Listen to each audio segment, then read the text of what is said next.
Good morning, everyone.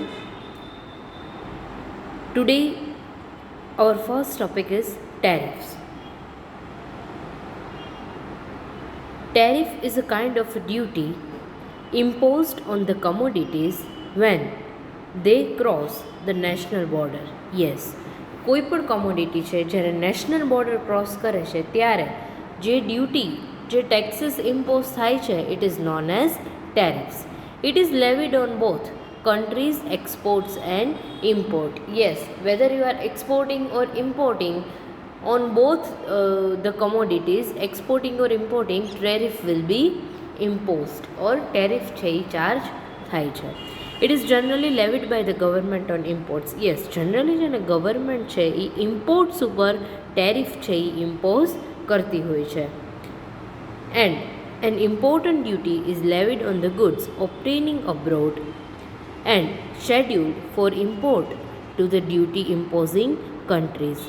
Yes, import duty શું છે કે જ્યારે કોઈ પણ ગુડ્સ છે એ ફોરેનમાં મેન્યુફેક્ચર થાય છે અને આપણે આપણી કન્ટ્રીમાં એને ઇમ્પોર્ટ કરતા હોય, જે ગુડ્સનું ઓરિજિનેટ છે એ ફોરેનમાં છે અને આપણી કન્ટ્રીમાં આપણે એને ઇમ્પોર્ટ કરતા હોય, આપણી કન્ટ્રીમાં એ આવવાના હોય તો એને આપણે ઇમ્પોર્ટ ડ્યુટી કહી શકીએ. અને export duty means what?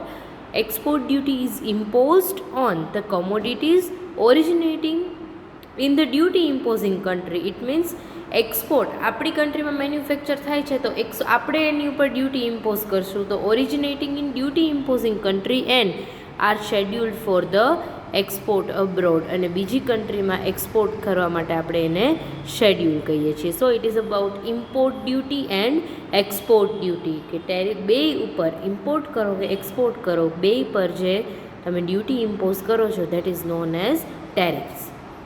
In addition to import duty and export duty, there is transit duty also. Now, what is transit duty? Just for example, if Nepal and England આ બે વચ્ચે ઇમ્પોર્ટ એક્સપોર્ટ થાય છે, હવે નેપાલ છે એ ઇંગ્લેન્ડ પાસેથી goods import કરે છે, પણ એ માટે થઈને એણે ઇન્ડિયાની બોર્ડર ક્રોસ કરવી પડશે, ઇન્ડિયામાંથી થવું પડશે, પાસ થવું પડશે. તો ઇન્ડિયા શું કરશે? આની પાસેથી આ ટ્રાન્ઝિટ ડ્યુટી ચાર્જ કરશે કે જો તમારે એક કન્ટ્રીમાંથી બીજી કન્ટ્રીમાં ઇન્ડિયામાં થઈને જવું હોય તો કાં તો પછી એન્ટ્રી પોઈન્ટ ઉપર અને કાં એક્ઝિટ પોઈન્ટ ઉપર જે ડ્યુટી ચાર્જ કરે છે that is known as transit duty. એટલે આખી થર્ડ કન્ટ્રી થઈ ગઈ. ઇમ્પોર્ટ એક્સપોર્ટ બે કન્ટ્રી વચ્ચે થાય છે, but third country is involve કે જેના થ્રુ આ ગુડ્સ છે એ પાસ થતા હોય છે, they will charge duty and that is known as transit duty. Now, tariffs can be placed under three different groups. The first is tariffs which are based on different criteria followed in levying a particular duty. Just for example, the first is specific duty, second is ad valorem duty, and the third is combined duty. Now let us understand one by one. First of all, what is specific duty? When fixed amount of money is charged keeping in view the weight and measurement of the commodity, it is known as the specific duty. જ્યારે કોઈ પણ commodity છે ને એના weight ઉપરથી અને એનું measurement કે કેટલી એની મેઝરમેન્ટ થાય છે, એનું વેઇટ કેટલું છે, એના બેઝડ ઉપર એક ફિક્સ્ડ અમાઉન્ટ તમે જ્યારે ચાર્જ કરો ને that is known as specific duty. And it is very easy to administer because it does not involve any problem of determining the value of the commodity. It means કે તમે અહીંયાથી કોઈ foreign કન્ટ્રીમાંથી કોઈ commodity છે એ import કરો છો, હવે એના વેઇટ ઉપર જ ટેરિફ ઇમ્પોઝ થશે. હવે એ વસ્તુ છે એ કેટલી એક્સપેન્સિવ છે એ વસ્તુ અહીં કન્સિડર નથી થતી. કદાચ તમે ફોરેનમાંથી ગોલ્ડ ઇમ્પોર્ટ કરતા હોય તો એ ગોલ્ડ છે એની વેલ્યુ સાથે કાંઈ કન્સર્ન નથી, બટ એ કેટલા કિલોગ્રામ છે, એ કેટલું એનું મેઝરમેન્ટ છે એના બેઝડ ઉપર જ ડ્યુટી ઇમ્પોઝ થાય, that is known as specific duty. Another example is television. તમે ટીવી ઇમ્પોર્ટ કરતા હોય તો ટીવીની વેલ્યુ કેટલી છે એની સાથે કાંઈ કન્સર્ન નથી, પણ એનું વેઇટ કેટલું છે, એની સાઇઝ કેટલી છે, મેઝરમેન્ટ કેટલું છે એના બેઝડ ઉપર છે એ ડ્યુટી ઇમ્પોઝ થાય, that is known as specific duty. Second is ad valorem duty. Yes. Now, in this type of duty, fixed percentage of a value of a commodity is taken away as a tariff. જો હવે અહીંયા weight અને measurement સાથે concern નથી, but હવે કોમોડિટીની value કેટલી છે એના બેઝડ ઉપર ટેરિફ છે એ ચાર્જ થશે. મેં તમને ગોલ્ડનું એક્ઝામ્પલ આપ્યું કે હવે તમે ગોલ્ડ લઈ આવો છો તો કેટલું લઈ આવો છો ઇમ્પોર્ટન્ટ નથી, બટ એની વેલ્યુ કેટલી છે એના ઉપર ટેરિફ છે એ ચાર્જ થશે. And this duty is equitable. The reason is that costly goods imported and consumed by the rich, yes, generally શું થતું કે જે goods વધારે કોસ્ટલી છે તો એવા ગુડ્સ છે એ રિચ પીપલ વધારે કન્ઝ્યુમ કરતા હોય તો એ લોકો ઉપર heavy burden of duty will be there, while cheap goods imported and consumed by the poor people and smaller burden of the duty. એટલે જે સસ્તા ક્વોલિટીવાળા કે ઓછા વેલ્યુવાળી કોમોડિટીઝ છે એ લોકો પુઅર પીપલ છે એ કન્ઝ્યુમ કરતા હોય અને ઇમ્પોર્ટ કરતા હોય છે તો એની ઉપર જે ડ્યુટીનું બર્ડન છે એ ઓછું હોય છે. That is why this method is equitable. And the duties imposed by different countries can be easily compared. એટલે આ ટાઈપની ડ્યુટી છે એડ વેલોરમ ડ્યુટી, તો એનાથી શું થાય છે કે જુદી જુદી કન્ટ્રીઝ કેટલી ડ્યુટી ઇમ્પોઝ કરે છે ને તમે ઇઝીલી કમ્પેર કરી શકો. The third is combined duty. Yes, sometimes it may happen that combined schedule of specific and ad valorem duties is prepared by the government and importers are given the option or choice to select that duty whose rate is minimum. ઘણીવાર છે ને government શું કરે છે કે બેયનું combination રાખે છે, specific duty અને એડ વેલોરમ ડ્યુટીનું. હવે તમારી ઉપર છે, જે પર્સન ઇમ્પોર્ટ કરે છે, ઇમ્પોર્ટર્સ છે, હવે એ ડિસાઇડ કરી શકે કે એણે બેમાંથી કયા રેટ્સ સિલેક્ટ કરવા છે એને એવું ઓપ્શન આપે છે. ઓબ્વિયસલી એવો જ ઇમ્પોર્ટ ડ્યુટી સિલેક્ટ કરશે કે જે મિનિમમ હોય. So it is about the first 3 types. Then the second point is tariff imposed for a particular purpose. પહેલું શું હતું, different on the criteria, different particular ડ્યુટીના જે ક્રાઇટેરિયા છે એના બેઝડ ઉપર હતું. હવે છે કોઈ પર્પઝ માટે. For that 2 methods are there. The first is revenue tariff and the second is protective tariff.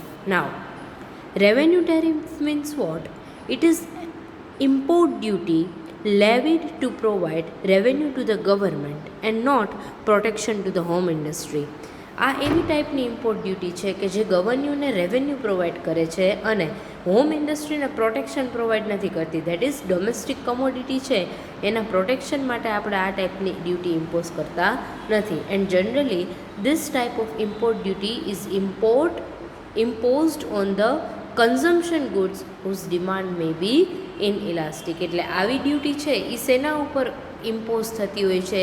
એવા કન્ઝમ્પશન ગુડ્સ કે જેની ડિમાન્ડ ઇનઇલાસ્ટિક હોય. એટલે તમે સમજો આ ડ્યુટી ઇમ્પોઝ કરવાનું પાછળનું પર્પઝ શું છે? ગવર્મેન્ટને રેવન્યુ જનરેટ કરવી છે. હવે જો ગવર્મેન્ટ એવી કોમોડિટીઝ ઉપર આ ડ્યુટી ઇમ્પોઝ કરે કે જેની ડિમાન્ડ ઇલાસ્ટિક હોય તો એનો મતલબ એવો થયો કે જો વધારે ટેરિફ હશે તો લોકો પરચેઝ નહીં કરે, પોસ્ટપોન કરી દેશે. બટ એવા કોમોડિટીઝ કે જેની ડિમાન્ડ ઇનઇલાસ્ટિક છે, લાઈક કન્ઝમ્પશન ગુડ્સ છે કે જેના વગર તમને ચાલવાનું જ નથી, તો શું થશે કે કમ્પલસરીલી હાઈ ડ્યુટીઝ પે કરવી પડશે તો પણ તમે એ પ્રોડક્ટ પરચેસ કરશો જ અને અલ્ટિમેટલી ગવર્મેન્ટને એટલી રેવન્યુ વધારે જનરેટ થશે. Next is protective tariff. Yes, જો હવે રેવન્યુ ટેરિફ છે ને કોઈ પ્રોટેક્શન પ્રોવાઈડ નહોતું કરતું હોમ ઇન્ડસ્ટ્રીને, but now it is protective tariff and it is imposed on the imports of foreign goods competing with the home made products. તો આનો મેઇન ઓબ્જેક્ટિવ શું હોય? યસ, પ્રોટેક્ટિવ ટેરિફ આપણે કેવા ગુડ્સ ઉપર ઇમ્પોઝ કરીએ છીએ કે જે ફોરેનમાંથી આપણે ઇમ્પોર્ટ કરીએ છીએ ને, અને એવી કોમોડિટીઝ કે જે ઓલરેડી એના સબસ્ટિટ્યૂટ આપણી કન્ટ્રીમાં તો મેન્યુફેક્ચર થાય જ છે. એટલે હોમમેડ પ્રોડક્ટ્સના કોમ્પિટિશનમાં જે કોમોડિટીઝ ફોરેન કન્ટ્રીમાંથી ઇમ્પોર્ટ થતી હોય એની ઉપર પ્રોટેક્ટિવ ટેરિફ છે એ ઇમ્પોઝ થતો હોય છે. And the main objective of protective tariff is to maintain and encourage the development of the domestic industry or home industry. Because જો તમે ફોરેન કોમોડિટીઝ ઉપર હાઈ ઇમ્પોર્ટ ડ્યુટી ચાર્જ કરશો તો લોકો એ પરચેસ કરવાને બદલે ડોમેસ્ટિક ગુડ્સ છે એ વધારે પ્રિફર કરશે. Higher the rate of protective tariff, greater will be the protective effect. જેટલો વધારે પ્રોટેક્ટિવ ટેરિફ હશે ને એટલી જ એની ઇફેક્ટ પણ છે એ વધારે આવશે. And protective tariff, perfect protective tariff has the effect of stopping completely the import of foreign goods competing with homemade products, yielding no revenue to the government. તમે જ્યારે ફોરેનમાંથી કોઈ પણ કોમોડિટીઝ છે એને ઇમ્પોર્ટ કરો છો તો એ રેવન્યુ આપણી ગવર્મેન્ટને જનરેટ ન થાય, એ ઇન્કમ છે એ ફોરેન કન્ટ્રીમાં જનરેટ થશે. તો પ્રોટેક્ટિવ ટેરિફ છે ને જો પરફેક્ટલી ઇમ્પોઝ કર્યો હોય ને તો ઇમ્પોર્ટેડ છે ને જે કમોડિટીઝ એને તમે કમ્પ્લીટલી એનું રિસ્ટ્રિક્શન સ્ટોપ જ કરી શકો કે હવે ફોરેનમાંથી આ કોમોડિટી છે એ ઇમ્પોર્ટ થશે જ નહીં, but you have to import it in perfect manner. કારણ કે એ ઇમ્પોર્ટેડ ગુડ્સ છે ફ્રોમ અધર કન્ટ્રી, એના થ્રુ આપણી ગવર્મેન્ટને કોઈ પણ ઇન્કમ જનરેટ થતી નથી. And in case of protective tariff it will turn into prohibitive tariff. Yes, જો આ એક ટાઈપના પ્રોહિબિટિવ ટેરિફ થઈ ગયા કે જે ઇમ્પોર્ટને પ્રોહિબિટ કરી દે છે, સ્ટોપ કરી દે છે. But it does not happen in practice. However એવું ક્યારેક રિયલમાં થતું નથી, because it is necessary to note here that the dual aim of obtaining highest revenue to the government and providing greatest protection to the home industry are not compatible with another. Yes, એટલે ગવર્મેન્ટને જો revenue generate કરવી હોય અને home ઇન્ડસ્ટ્રીને protection પણ provide કરવું હોય તો એ બે ક્યારેય એકસાથે પોસિબલ થાય નહીં. So it is about revenue tariff and protective tariff. Now third is tariff based on the criteria of application between different countries. Yes, હવે એપ્લિકેશન એટલે ઇમ્પ્લિમેન્ટેશનના બેઝડ ઉપર ડિફરન્ટ કન્ટ્રી કેવી રીતે કયા ક્રાઇટેરિયા ઉપર સિલેક્ટ કરે છે એના ક્રાઇટેરિયા છે. First is single column tariff.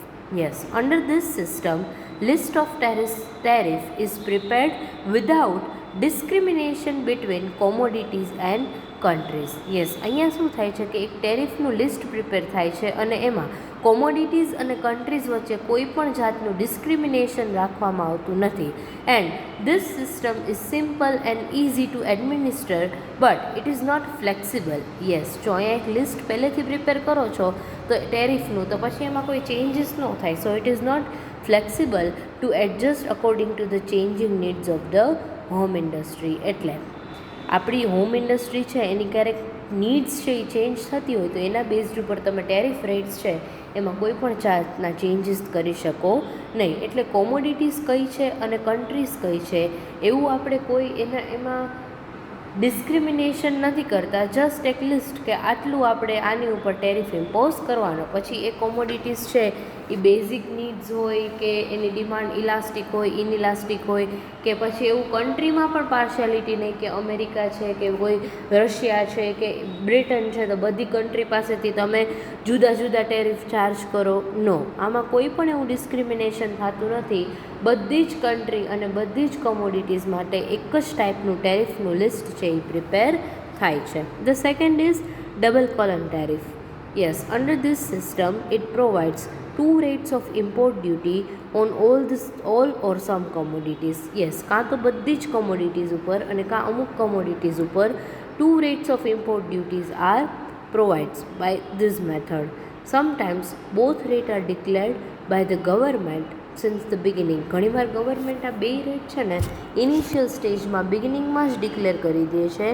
And sometimes one rate is declared in the beginning and the other rate is declared after some commercial treaties are signed with the other countries. એટલે અમુક ટાઈમે છે ને government બીજો rate ક્યારે declare કરે કે તમે એવા કોઈ કોમર્શિયલ એગ્રીમેન્ટ્સ હોય કે જે બીજી કન્ટ્રીઝ સાથે સાઇન કરી લ્યો પછી ગવર્મેન્ટ છે એ આ ટાઈપના સેકન્ડ રેટ છે એ ડિક્લેર કરે છે. But double column tariff simply means કે two types of duties are imported by the commodity. કાં તો પછી બધી જ કમોડિટીઝ ઉપર હોય અને કાં પછી કોઈ selected કમોડિટીઝ.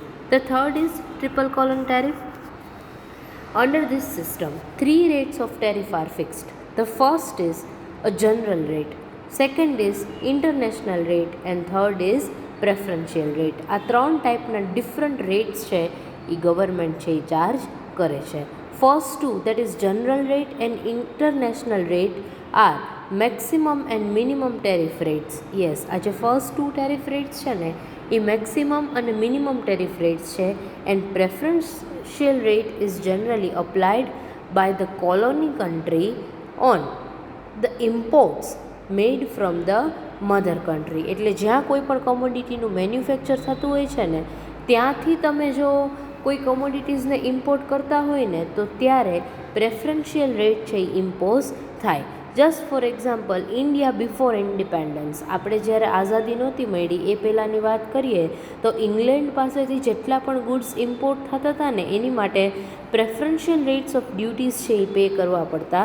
And some imports were completely free from import duty. એટલે ઇંગ્લેન્ડ પાસેથી તમે જેટલા પણ કોમોડિટીઝ ઇમ્પોર્ટ કરો તો એની ઉપર પ્રેફરન્શિયલ રેટ્સ ઓફ ડ્યુટીઝ હતા અને અમુક કોમોડિટીઝ છે એ સાવ ડ્યુટી ફ્રી હતી કે એની ઉપર તમારે કોઈ પણ જાતના રેટ પે કરવાના નહીં. So it is about tariffs. Now our next point is import quota. આમ તો હવે તમને ખ્યાલ જ છે import quota means what? Quantitative restrictions. Yes, જ્યારે ક્વોન્ટિટેટિવ રિસ્ટ્રિક્શન્સ મૂકી દે છે ગવર્મેન્ટ ઇમ્પોર્ટ ઉપર, it is known as import quota. Quotas aim at reducing imports by imposing competitive restriction. કોટાનો એમ શું છે કે ઇમ્પોર્ટને ઓછું કરવું હોય તો તમે રિસ્ટ્રિક્શન ઇમ્પોઝ કરી દો તો કે આટલાથી વધારે કોમોડિટી છે એ ફોરેનમાંથી આપણી કન્ટ્રીમાં કોઈ પણ પર્સન છે એ ઇમ્પોર્ટ કરી શકે નહીં. But unlike tariff they have a direct impact in achieving aim. Yes, import quota છે ને એની ડિરેક્ટ ઇફેક્ટ આવે છે, ટેરિફની ઇફેક્ટ આવતા વાર લાગે છે. Tariff work through price mechanism whereas quotas involve quantitative restrictions. Yes, tariff છે ને એ પ્રાઇસ મિકેનિઝમ છે કે જે પ્રાઇસ સાથે રિલેટેડ છે, દેટ ઇઝ મનીની ટર્મ્સમાં. બટ કોટા છે ને એ ક્વોન્ટિટેટિવ રિસ્ટ્રિક્શન છે. ટેરિફ શું કીધું? કાં તો તમે એની વેઇટ ઉપર તમે ઇમ્પોઝ કરશો મનીની ટર્મ્સમાં ટેરિફ, અને કાં પછી એના વેલ્યુ છે એના ઉપર અમુક પર્સન્ટ ટેરિફ ઇમ્પોઝ કરશો. બટ અહીંયા કોટા શું છે? ક્વોન્ટિટીને રિસ્ટ્રિક્ટ કરે છે કે તમે અત્યાર સુધી 10,000 ગુડ્સ છે યુનિટ્સ એ ઇમ્પોર્ટ કરતા હતા તો હવે તમે 5,000 જ કરી શકશો. It means it is quantitative restriction. The government of the import country fixes the amount of the commodity to be imported. Yes, જે કન્ટ્રી ઇમ્પોર્ટ કરે છે, સી ફોર એક્ઝામ્પલ ઇન્ડિયા છે એ કોઈ બીજી કન્ટ્રી પાસેથી કોમોડિટીઝ ઇમ્પોર્ટ કરે છે તો in that case what will happen કે ઇન્ડિયા કેટલી ક્વોન્ટિટીમાં તમે ઇમ્પોર્ટ કરી શકો ને એની ઉપર રિસ્ટ્રિક્શન મૂકી દે છે. And that is known as import quota. And the effect of quota is same as that of tariff. Quota હોય કે ટેરિફ હોય બેની ઇફેક્ટ તો સેમ જ છે, that is to reduce imports. Whether you are imposing quantitative restrictions or you are imposing tariff, the effect of both is to reduce imports. Any amount in excess of the predetermined quota is not allowed to be imported. ગવર્મેન્ટે જેટલો quota decide કર્યો છે ને એના કરતાં વધારે કોઈ પણ કોમોડિટી છે એ તમે ઇમ્પોર્ટ કરવા માટે અલાઉડ નથી. And clearly as a measure of restricting imports quota is very effective weapon. Yes, ઇમ્પોર્ટને રિસ્ટ્રિક્શન ઇમ્પોઝ કરવા માટે, ઇમ્પોર્ટને રિડ્યુસ કરવા માટે થઈને કોટા છે it is very effective weapon. હવે આ ઇમ્પોર્ટને રિડ્યુસ શું કામ કરવું પડે? To maintain balance in the balance of payments of a country. Sometimes if there is deficit in the balance of payment, that is if import is greater than the export, at that time such restrictions are important. Quotas has certain advantages over tariff as follow. હવે એવું કહે છે કે quota છે એના tariff કરતાં અમુક advantages છે એ ક્યાં છે તો એ જોઈ લઈએ. It avoids complicated legislative procedures. Yes, quota છે ને એમાં કોઈ પણ કોમ્પ્લિકેટેડ લીગલ પ્રોસેસ નથી. But if tariff has to be levied they have to pass through number of approvals and legislative bodies. Tariff impose કરવા માટે ગવર્મેન્ટને ઘણા બધા એવા રૂલ્સ હોય છે કે જેની માટે તમારે આખી પ્રોસેસ થ્રુ એક લેજિસ્લેશન એટલે બાય લો એ તમારે law legislative body through pass થવું પડશે. Then and then you can impose tariff. Quotas are definite in their impact on imports. Yes, કોટાઝની છે ને ડેફિનેટલી ઇમ્પોર્ટ્સ ઉપર ઇમિડિયેટ ઇમ્પેક્ટ છે. Tariff may or may not be successful in reducing the imports as at the desire extent, but quotas છે એની definitely tariff import ઉપર impact આવે જ છે. Tariff work through price mechanism. Yes, tariff છે એ price mechanism through work કરે છે, but quotas work through quantitative restrictions. Inelasticities or rigidities might inhibit the working of the price mechanism. ઘણીવાર કોઈ કોમોડિટીની ડિમાન્ડ ઇનએલાસ્ટિક હોય, કોઈ રિજિડિટી હોય, તો એવા ટાઈમે ટેરિફ છે એ વર્ક કરશે નહીં, but it will remain ineffective. But in case of quota, it is quantitative restriction, and that is why it achieve the objective quickly and efficiently in reducing the imports from other country. Quotas avoid the complication created by the most favored nation clause in the General Agreement on Trade and Tariff. Yes, General Agreement on Trade and Tariff, that is GATT, GATT. હવે આ ક્લોઝમાં જેટલા પણ complications છે ને એ બધા જ complications છે એ કોટાસ avoid કરે છે. According to this clause, any concession in tariff granted by one country to another automatically applies to the rest of the other country. Yes, હવે એક કન્ટ્રીએ ટેરિફમાં કોઈ પણ કન્સેશન બીજી કન્ટ્રીને આપ્યું હોય ને તો ઓટોમેટિકલી એ કન્સેશન બીજી બધી જ કન્ટ્રીને મળી જાય. But the quota system from this point of view is selective and can be applied to the country and the commodity with direction. ટેરિફમાં શું છે કે એકને કન્સેશન આપો તો ઓટોમેટિકલી બીજી બધી જ કન્ટ્રીને ટેરિફમાં કન્સેશન મળી જશે, બટ કોટામાં નથી. કોટા છે એ તમે સ્પેસિફિક કમોડિટી અને સ્પેસિફિક કન્ટ્રી ઉપર ઇમ્પોઝ કરી શકો છો, and that is Y it is very easy system કે તમે સિલેક્ટ કરેલી કન્ટ્રી ઉપર અને સિલેક્ટ કરેલી કમોડિટી ઉપર તમે કોટા છે એ ઇમ્પોઝ કરી શકો છો. નાઉ, સુપિરિયરિટી ઓફ ટેરિફ્સ ઓવર કોટા. હવે અત્યાર સુધી આપણે કયા પોઈન્ટ જોયા કે કોટા છે એ કેવી રીતે ટેરિફ કરતાં વધારે બેનિફિટેડ છે, તો હવે એવા પોઈન્ટ્સ છે કે ટેરિફ છે એ કોટા કરતાં કેટલું વધારે બેનિફિશિયલ છે. So the first point is tariff brings revenue for the state. Definitely tariff છે it is in price mechanism. Price mechanism છે તો આપણી કન્ટ્રીને એના થ્રુ રેવન્યુ જનરેટ થશે. આપણે કીધું ને કે ઇમ્પોર્ટ ડ્યુટી, એક્સપોર્ટ ડ્યુટીની સાથે ટ્રાન્ઝિટ ડ્યુટી પણ છે, તો આપણી ગવર્મેન્ટને એના થ્રુ રેવન્યુ જનરેટ થાય છે. And generally gain is in the form of rise in the price of the product subjected to quota accrues to the license holder. એટલે જે લાયસન્સ હોલ્ડર છે એટલે આ જે ગેઇન, જે રેવન્યુ જનરેટ થાય છે એ શેના ઉપર ડિપેન્ડ કરે? Rise in the price of the product. Yes, જે પ્રોડક્ટ છે એની પ્રાઇસમાં કેટલું ઇન્ક્રીમેન્ટ થયો છે કે જેની ઉપર ગવર્મેન્ટે કોટા ઇમ્પોઝ કર્યો છે.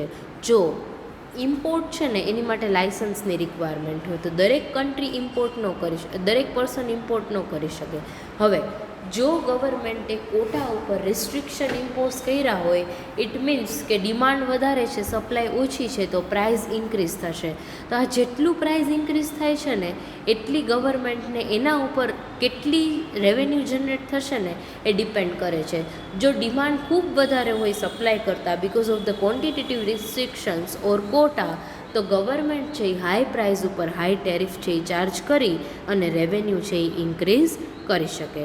But the state may appropriate the surplus only when licenses are auctioned and issued to the highest bidder. આ લાયસન્સ છે ને એ જનરલી બધાને ન મળતું હોય. હાઈએસ્ટ બિડર એટલે તમને ખ્યાલ હોય તો ઓક્શન ક્યારેય સાંભળ્યું હોય ને કે નીલામી થતી હોય તેમાં જે સૌથી વધારે ભાવ કહે એને લાયસન્સ મળતું હોય.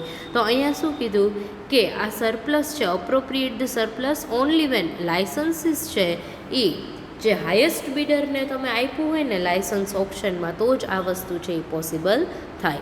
The second point is the rise in the price of the product under tariff is relatively moderate.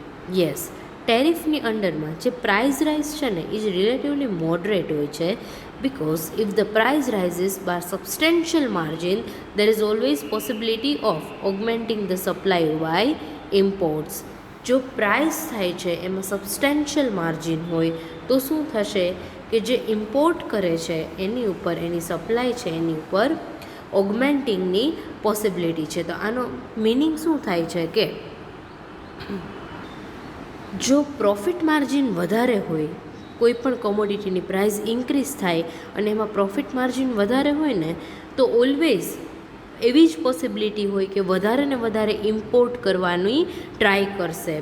Because જો વધારે ઇમ્પોર્ટ થશે તો પ્રોફિટ માર્જિન પણ એટલો ઇન્ક્રીઝ થશે. But under quota system supply is fixed and the possibility of price rise is infinite. Yes, એટલે કોટામાં શું થયું કે સપ્લાય જ ફિક્સ છે. ટેરિફમાં તો શું થશે કે તમે વધારે માર્જિનના ઓલાથી તમે વધારે ઇમ્પોર્ટ તો કરી શકશો, બટ કોટામાં તો ગમે તેટલી પ્રાઇસ ઇન્ક્રીઝ થાય but quantity is fixed. And if quota is fixed at a low level, the demand for the commodity in the home market is high. કારણ કે જો કોટા છે એ લો લેવલે ફિક્સ થયું હોય તો એટલું ઇમ્પોર્ટ ઓછું થાય. ઇમ્પોર્ટ ઓછું થાય તો કોમોડિટીની સપ્લાય ઓછી થઈ અને સામે ડોમેસ્ટિક માર્કેટમાં એની ડિમાન્ડ છે એ ઇન્ક્રીઝ થઈ ગઈ. And the price rise will no limits. એટલે અલ્ટિમેટલી શું થશે કે ડિમાન્ડ ખૂબ ઇન્ક્રીઝ થઈ ગઈ છે, સપ્લાય સાવ ઓછી છે, એટલે પ્રાઇસ રાઇઝ છે ને એમાં કોઈ લિમિટ જ નહીં રહે. એન્ડ ટેરિફની વાત કરીએ તો એમાં આવું કાંઈ થશે નહીં, બિકોઝ તમે જો ડિમાન્ડ ઇન્ક્રીઝ થાય તો એની સામે સપ્લાય પણ ઇન્ક્રીઝ કરી શકો છો. ભલે ને પ્રાઇસ ઇન્ક્રીઝ થાય but at least you can increase the supply. તો પ્રાઇસમાં એટલું બધું ઇન્ક્રીઝ નહીં થાય, બટ ડિમાન્ડ ખૂબ છે અને સપ્લાય સાવ ઓછી છે તો એ તો કેટલી પ્રાઇસ ઇન્ક્રીઝ થશે એ કોઈ ડિટરમાઇન કરી શકે નહીં. So we can see that tariffs are better than quotas. The third point is restrictive effects of tariff is less than that of quotas. Yes, ટેરિફની જે રિસ્ટ્રિક્ટિવ ઇફેક્ટ્સ છે ને it is less than that of quotas. Now this point says that you know that કે tariff છે it works through price mechanism. It means કે tariff છે એ મનીની ટર્મ્સમાં તમે ઇમ્પોઝ કરો છો, but quota is quantitative restrictions. એટલે કોટામાં શું થશે કે એક ક્વોન્ટિટી ઉપર રિસ્ટ્રિક્શન આવશે ને તો એ તમારી કન્ટ્રીને વર્લ્ડની બીજી કન્ટ્રી થ્રુમાંથી આઇસોલેટ કરી દેશે, એકલી પાડી દેશે કે આ કન્ટ્રી છે એ ઇમ્પોર્ટની ક્વોન્ટિટી ઉપર રિસ્ટ્રિક્શન ઇમ્પોઝ કરે છે. તો આપણે સપોઝ જો અમેરિકા છે એ કોટા ઇમ્પોઝ કરતું હોય તો આપણા માઇન્ડમાં એની નેગેટિવ ઇમ્પેક્ટ પડે ને કે હવે આપણે અમેરિકામાં એક્સપોર્ટ કરવું હોય તો ન કરી શકીએ, બિકોઝ એ લોકોએ એની ક્વોન્ટિટી ઇમ્પોર્ટ કરવા ઉપર કોટા ઇમ્પોઝ કર્યા છે, રિસ્ટ્રિક્શન્સ ઇમ્પોઝ કર્યા છે. તો એની માટે કોટા છે એ ક્વોન્ટિટી ઉપર રિસ્ટ્રિક્શન છે, તો આપણી માટે તો એક્સપોર્ટ રિડ્યુસ થઈ જાય ને. But on the other hand if V talk about the tariff શું થશે કે ઇમ્પોર્ટ અને એક્સપોર્ટ એટલે it works through price changes, so the relationship between home market and international market is maintained. એટલે tariff શું થશે કે પ્રાઇસ મેકેનિઝમ છે તો આપણી અને બીજી કન્ટ્રી બે માર્કેટ વચ્ચે જે રિલેશનશિપ છે એ મેન્ટેન થશે. The volume of imports is unaffected by changes in the price at home or abroad. એટલે આમાં કોટામાં તો શું થશે કે તમે જે બીજી કન્ટ્રીમાંથી જે વસ્તુ ઇમ્પોર્ટ કરો છો એની ઉપર રિસ્ટ્રિક્શન આવી જાય છે. એટલે આપણી કન્ટ્રીમાં કે ફોરેન કન્ટ્રીમાં પ્રાઇઝમાં ગમે તેટલો ચેન્જ આવે બટ કોટામાં કોઈ પણ જાતનું ચેન્જ આવશે નહીં. So tariff is better than quotas. The fourth point is the danger of internal monopoly is greater under quota than under tariff. Yes, જો તમે કોટા ઇમ્પોઝ કરો છો ઇટ મીન્સ કે ઇમ્પોર્ટ ઉપર રિસ્ટ્રિક્શન આવ્યું. હવે એવા કોઈ લાયસન્સ હોલ્ડર્સ છે કે એવા કોઈ પ્રોડ્યુસર્સ છે કે જે ઇમ્પોર્ટ કરે છે, એ ઇમ્પોર્ટને ઇટ સબસ્ટિટ્યુટ્સ ધ મોનોપોલાઇઝ ધ માર્કેટ. એટલે આવા જે લાયસન્સ હોલ્ડર છે ને એ માર્કેટમાં મોનોપોલી ક્રિએટ કરશે. because volume of imports under quota is fixed, So the license holders and producers of import substitutes monopolize the market. એટલે તમે જે કોમોડિટી છે એને ઇમ્પોર્ટ કરો છો અને એના કોઈ સબસ્ટિટ્યૂટ હોય તો એવા જે એના સેલર છે એ માર્કેટમાં પોતાની મોનોપોલી ક્રિએટ કરશે અને એ લોકોને without any fear of competition, કારણ કે એને ખ્યાલ જ છે કે હવે કોટા ઉપર રિસ્ટ્રિક્શન છે એટલે કસ્ટમર્સને વધારાની પ્રોડક્ટ્સની રિક્વાયરમેન્ટ હોય તો એ લોકો બહારથી ઇમ્પોર્ટ કરી જ નહીં શકે. તો એના માટે થઈને એ લોકોને કોમ્પિટિશનનો કોઈ ફિયર નથી અને કસ્ટમર્સનું છે એ એક્સપ્લોઇટેશન કરશે by charging high prices. And under the system of tariff, very high price at home would induce the potential importers to start importing the commodity. Yes, tariff સિસ્ટમમાં શું થશે કે ખૂબ વધારે પ્રાઇઝીસ હશે ને હોમમાં એટલે ડોમેસ્ટિક માર્કેટમાં, તો it will induce the potential importers. Potential એટલે કે જે ફ્યુચરમાં સંભવિત એવું પોસિબિલિટીઝ છે કે જે ઇમ્પોર્ટ કરશે તો એ લોકો પણ નવી કોમોડિટીઝ ઇમ્પોર્ટ કરવાનું સ્ટાર્ટ કરશે. સો ટેરિફ છે એમાં આવું પોસિબલ થાય એટલે મોનોપોલીસ છે એ ટેરિફમાં ક્રિએટ નહીં થાય. બિકોઝ જો કોઈ પણ કોમોડિટી ઇમ્પોર્ટ થતી હોય એની પ્રાઇસ ખૂબ હાઈ હોય તો બધાને વધારે પ્રોફિટ અર્ન કરવાના પર્પઝથી બધા જે પોટેન્શિયલ ઇમ્પોર્ટર્સ છે એ ઇમ્પોર્ટને ઇન્ક્રીઝ કરશે અને અલ્ટિમેટલી ડિમાન્ડ અને સપ્લાય છે બે મેચ થઈ જશે. Now our next topic is dumping. Dumping means sale of commodity in foreign market at a high price which is lower than the selling price of the same commodity in the domestic market, taking account of transport cost. Simply dumping no meaning શું થાય છે કે તમે જે વસ્તુ manufacture કરી અને export કરો છો ને એને ફોરેન માર્કેટમાં લો પ્રાઇસ ઉપર સેલ કરો છો અને ડોમેસ્ટિક માર્કેટ છે એમાં તમે જે પણ કોમોડિટીને ઇમ્પોર્ટ કરો છો કે તમારી જ પોતાની કોમોડિટીઝ છે એને ડોમેસ્ટિક માર્કેટમાં હાઈ પ્રાઇસ ઉપર સેલ કરો છો અને ફોરેન માર્કેટમાં લો પ્રાઇસ ઉપર સેલ કરો છો. But again under this system transport cost is considered. Because એક કન્ટ્રીમાંથી બીજી કન્ટ્રીમાં તમે કોમોડિટી લઈ જાઓ તો ટ્રાન્સપોર્ટેશન કોસ્ટ લાગે તો એ અહીંયા કન્સિડર થાય છે. So dumping means unfair competition and adversely affects the interest of domestic industry. Definitely તમે ડોમેસ્ટિક માર્કેટમાં હાઈ પ્રાઇસ ચાર્જ કરો અને ફોરેન માર્કેટમાં લો પ્રાઇસ ચાર્જ કરો તો એની આપણી ડોમેસ્ટિક ઇન્ડસ્ટ્રીઝ ઉપર તો એડવર્સ ઇમ્પેક્ટ જ પડવાની છે.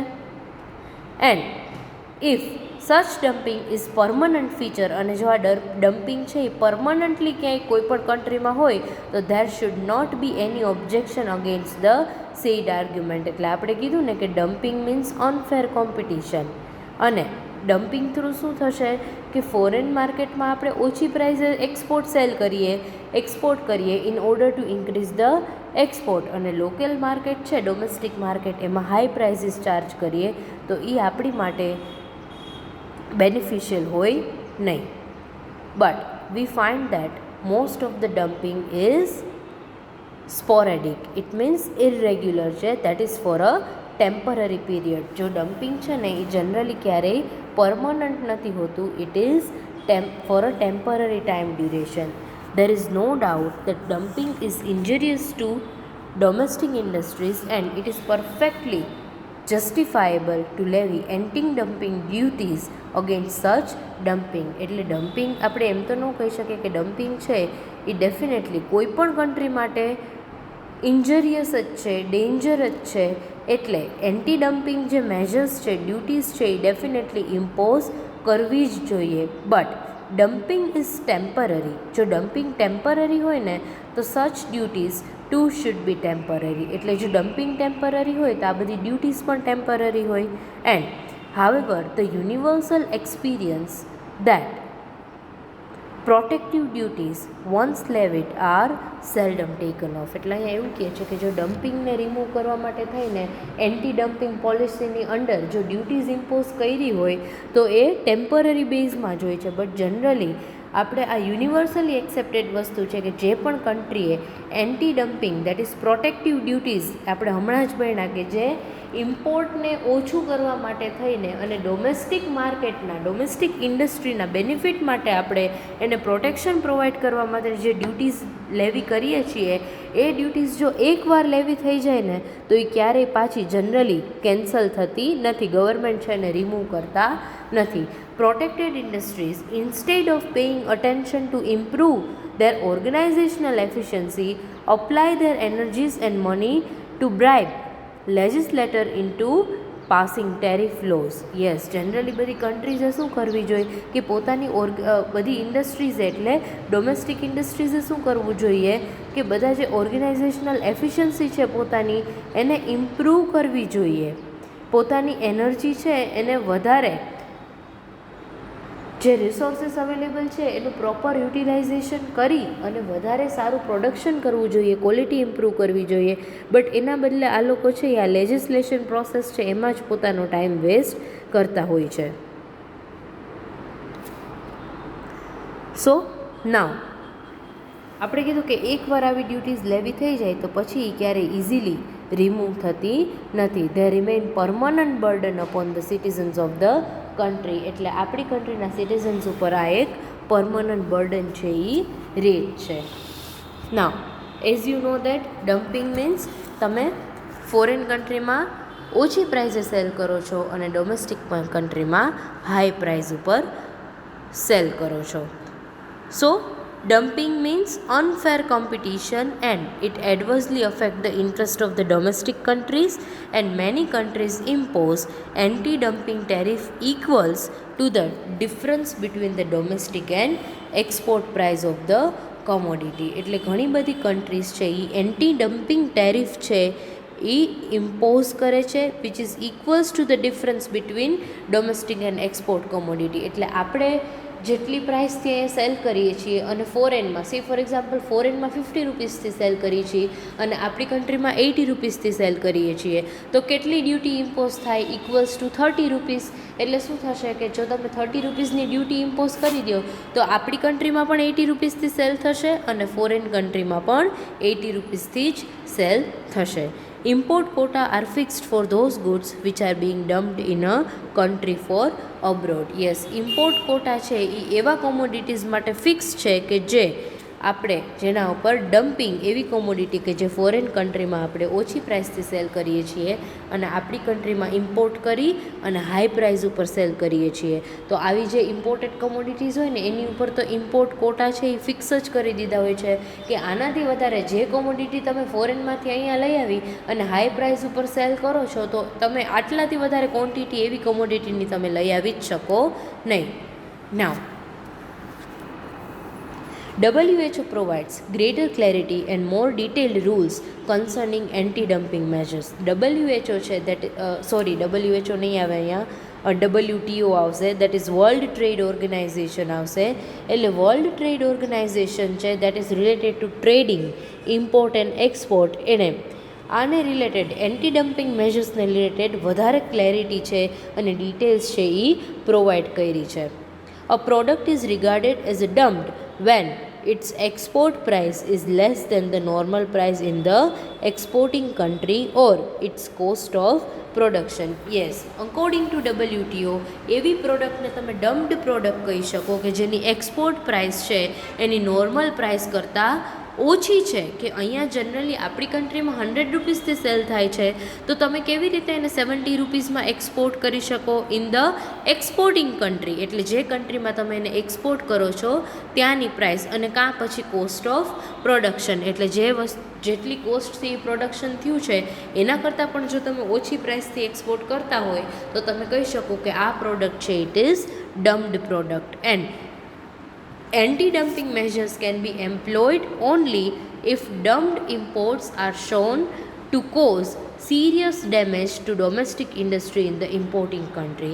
anti-dumping measures છે ને એને તમે તો જ ઇમ્પ્લિમેન્ટ કરી શકો. ઇટ મીન્સ આ ડમ્પિંગને તમે તો જ રોકી શકો કે જો તમે એવું પ્રૂવ કરી દેતા હોય કે તમે જે વસ્તુ ઉપર પ્રોડક્ટ ઉપર આ ડમ્પિંગ ઇમ્પ્લિમેન્ટ કર્યું છે એનાથી આપણી જે ડોમેસ્ટિક ઇન્ડસ્ટ્રી છે એને કે આપણી કન્ટ્રી છે જે ઇમ્પોર્ટિંગ કન્ટ્રી છે એને કોઈ નુકસાન થતું હોય એની માટે ઇન્જરિયસ હોય તો જ તમે એન્ટી ડમ્પિંગ મેજર્સ છે એ ઇમ્પ્લિમેન્ટ કરી શકો.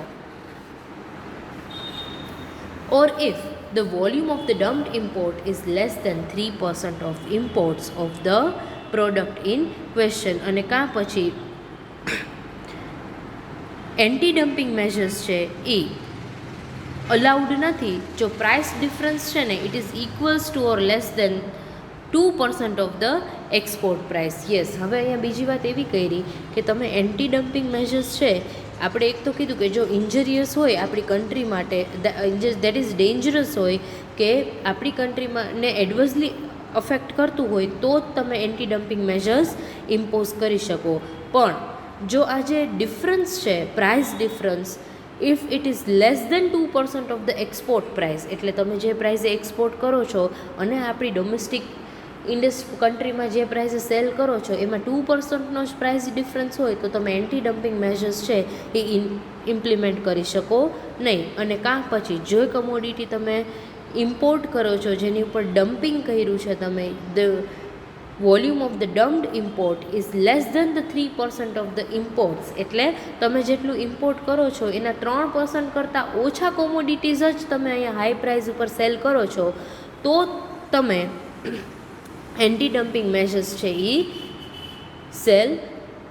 ઇમ્પ્લિમેન્ટ ન કરી શકો. એટલે એની બે કન્ડિશન છે, કાં તો એનો ડિફરન્સ છે એ 2% જેટલો જ હોય અને કાં પછી 3%થી ઓછી પ્રોડક્ટ ઉપર જો તમે ડમ્પિંગ ઇમ્પ્લિમેન્ટ કરતા હોય તો તમે એન્ટી ડમ્પિંગ મેજર્સ ઇમ્પ્લિમેન્ટ કરી શકો, otherwise you can not implement it.